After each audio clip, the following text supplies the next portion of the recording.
ఎప్పుడు క్షణం కూడా తీరికలేని మా పక్కింటి లక్ష్మక్క నేను సాయంత్రం 1,00,000 పరోటాలు చేస్తుందని మా మామగారు నా చెవులో ఊదారు.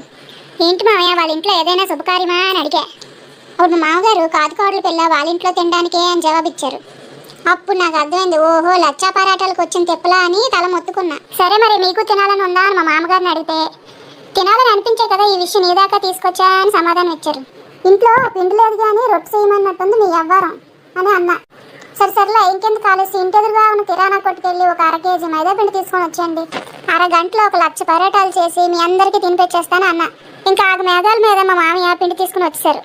ఇంకా నేను 1,00,000 పరోటాలు చేసిన ప్రాసెస్ చూసి మా ఇంట్లో అందరూ మా కోడలు మహా పనిమంత్రాలను మెచ్చుకొని గుమగుమలాడే మసాలాతో వండిన కోడికూర మొత్తం వేసుకొని పరోటాలన్నీ ఖాళీ చేసేసారు. అబ్బబ్బబ్బే ఏ మాటకి ఆ మాట చెప్పుకోరు, పరోటాలు చేయడం మహా కష్టం రా లయ్యా. ఆగండి ఊరికి అలా చూసి వెళ్ళిపోతున్నారు. ఒక లైక్ వేసుకొని సబ్స్క్రైబ్ చేసుకోండి.